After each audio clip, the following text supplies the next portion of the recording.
दिल्ली में आम आदमी पार्टी के अध्यक्ष से अरविंद केजरीवाल जी से मैं पूछना चाहता हूं, क्या यमुना जी में वह भी अपने मंत्रियों के साथ जाकर के स्नान कर सकते हैं क्या?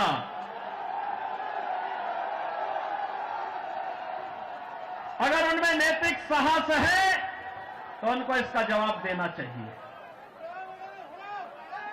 यमुना मैया को एक गंदे नाले के रूप में बदलने का अपराध क्या उन्होंने किया है कि नहीं किया है?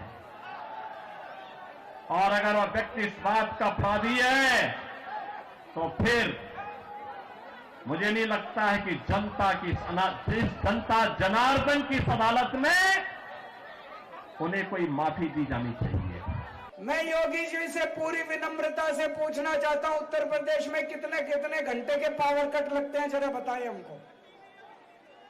वहां पे मेरे को पता चला नोएडा में 6-6 घंटे बिजली नहीं आती, लखनऊ में 8-8 घंटे बिजली नहीं आती, पूरे उत्तर प्रदेश में 10-10 घंटे के पावर कट लगते हैं। जो काम आपके केजरीवाल ने करके दिखाया है, भारतीय जनता पार्टी अपने 20 राज्यों में कहीं नहीं कर पाई। 20 राज्यों में इनकी सरकार है, कहीं भी 24 घंटे बिजली नहीं है। पूरे देश में अकेली दिल्ली है जहां पे 24 घंटे बिजली आती है। तो सोच लेना दोस्तों, चुनाव वाले दिन अगर गलत बटन दब गया तो घर की बिजली को ले जाएगी। अगर कमल का बटन दबा दिया बहन जी, जब तक घर पहुंचोगे पंखा भी गुल मिलेगा, बत्ती भी गुल मिलेगी, बिजली आनी बंद हो जाएगी। यूपी की तरह, गुजरात की तरह, राजस्थान की तरह, हरियाणा की तरह। दिल्ली में लेकिन वहां पिछले 10 वर्ष के अंदर कोई निवेश नहीं हुआ, वहां पर कोई निवेश नहीं हुआ, कोई बुनियादी सुविधा नहीं, उद्योग बंद हो रहे हैं। वहां निवेश की बजाय केजरीवाल एंड कंपनी ने बांग्लादेशी घुसपैठियों और रोहिंग्या को वहां पर बसाने का काम कर दिया है। लेकिन बहनों और भाइयों, दूसरी ओर अगर आप आकर के देखेंगे न्यू ओखला के रूप में नोएडा और ग्रेटर नोएडा को, आपको जमीन आसमान का अंतर दिखाई देगा। देश का सबसे अच्छा निवेश का डेस्टिनेशन बनकर के नोएडा, ग्रेटर नोएडा उभरा है। फिर मैं कह रहा हूं, गलत बटन मत दबा देना। गलत बटन दब गया तो महिलाओं की मुफ्त बस यात्रा भी बंद हो जाएगी। तो देखो, हर महीने बिजली के 5,000 रुपए बचा रहा हूं, हर महीने 2 बच्चों की पढ़ाई के 10,000 रुपए महीने बचा रहा हूं, हर महीने महिलाओं की बस यात्रा के 2-2.5 हजार रुपए बचा रहे हैं, इलाज के 5,000 रुपए बचे, 20-22 हजार रुपए महीना एक परिवार को फायदा हो रहा है आम आदमी पार्टी की सरकार का। झाड़ू का बटन दबाओगे तो 20-22 हजार रुपए महीने का फायदा चालू रहेगा। गलती से कमल का बटन दबा दिया तो दिल्ली में रहने लायक नहीं बचोगे, दिल्ली छोड़ के जानी पड़ेगी। कहां से लाओगे 20,000 रुपए महीना? तो राकेश जी, जावेद जी और संजीव जी, आप लोगों ने सुना और बखूबी सुना ही होगा कि किस तरीके से यहाँ पर एक के बाद एक योगी आदित्यनाथ ने तमाम चीजें याद दिलाई और अरविंद केजरीवाल ने भी यहाँ पर फिर पलटवार किया है। संजीव जी, अपनी बात पूरी कीजिए जल्दी से। जी मैं पूरी करना चाह रहा था। देखिए पिंकी जी, दिल्ली कॉस्मोपॉलिटन सिटी है। आपने कहा कि इनका अब महाराष्ट्र में चला, हरियाणा में चला, यहां पर पूरे देश का रिप्रेजेंटेशन है। दिल्ली में जो मतदाता है, दिल्ली के जो सिटीजन है, वो बहुत समझदार हैं। वो अपने अपने प्रदेशों से आके अपने परिवार के साथ यहाँ पर खुशी खुशी रहना चाहते हैं। सुरक्षा की जिम्मेवारी इनके पास थी। सुरक्षा आज पूरी तरीके से ना दिल्ली के अंदर महिला सुरक्षित है, ना व्यापारी सुरक्षित है, इवन हमारे बच्चे तक भी सुरक्षित नहीं है। तो इनके पास जो जिम्मेवारी थी उसको इन्होंने पूरा नहीं किया। अब ये गुजरात के बाद यूपी मॉडल लेके आना चाह रहे हैं। सर, उस यूपी मॉडल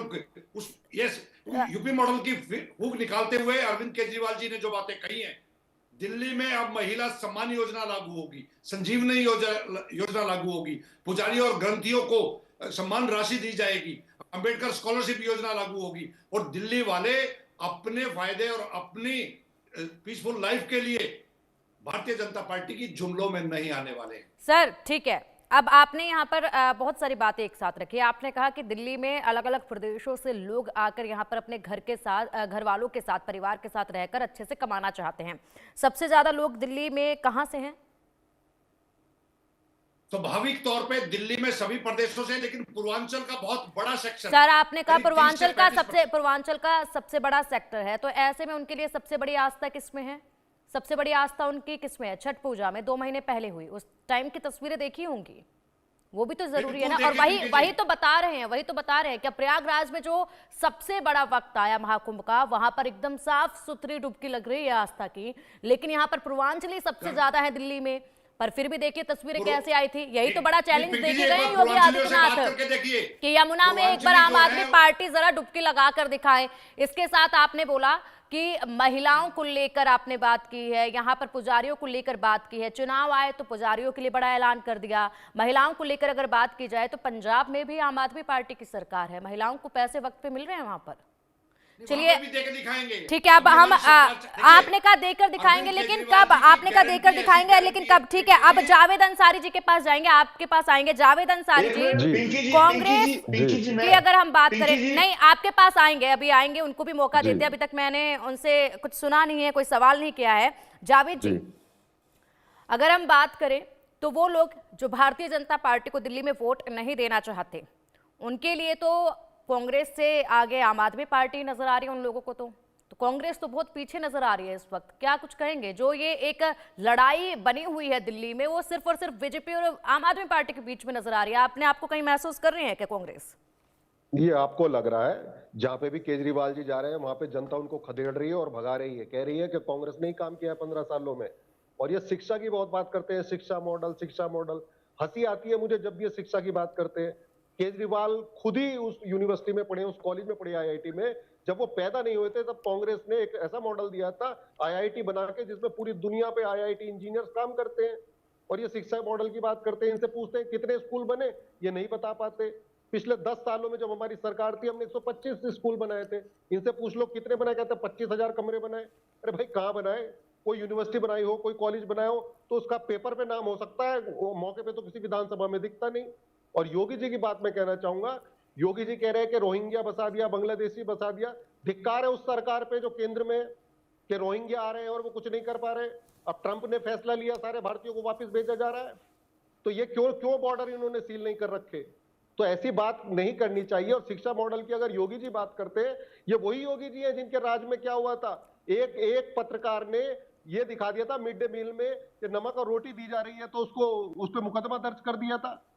तो केजरीवाल जी का जो ढोंग है, पाखंड है। अगर एक झूठ की एटीएम है तो दूसरा झूठ का बैंक है। जितना भी घोषणा पत्र है, आप भाजपा का घोषणा पत्र उठा के देख लिया, किसी भी राज्य में इनकी एक भी स्कीम लॉन्च नहीं है। इतने बड़े झूठे हैं ये। इन दोनों की राजनीति, चाहे योगी जी हो चाहे केजरीवाल जी हो, इनकी राजनीति एक चीज पे चल रही है कॉमन, इनमें पीआर। हमारे वक्त में 11 करोड़ रुपया एक साल में एडवर्टाइजमेंट में सरकार खर्च करती थी, दिल्ली सरकार।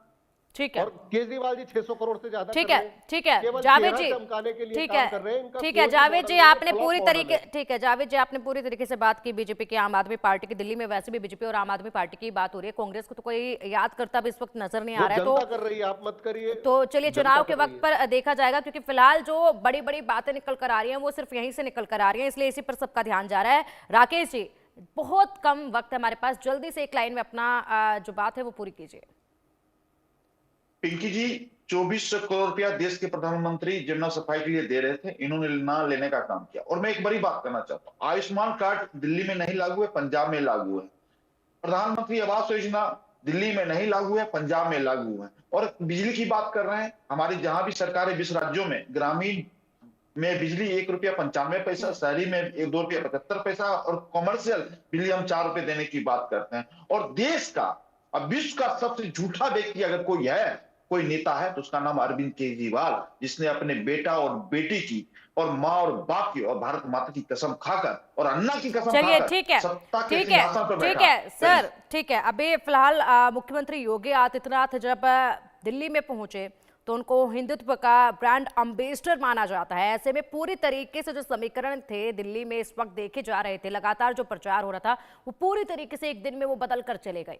कितना इसका प्रभाव पड़ेगा कांग्रेस पर, आम आदमी पार्टी पर, बीजेपी को क्या इसका फायदा मिलेगा, वो देखने वाली बात होगी, क्योंकि वक्त अब बहुत कम रह गया है जब मतदान होगा और परिणाम सामने आ जाएंगे। उससे पहले का एक बड़ा दाव माना जा सकता है। फिलहाल शुक्रिया राकेश।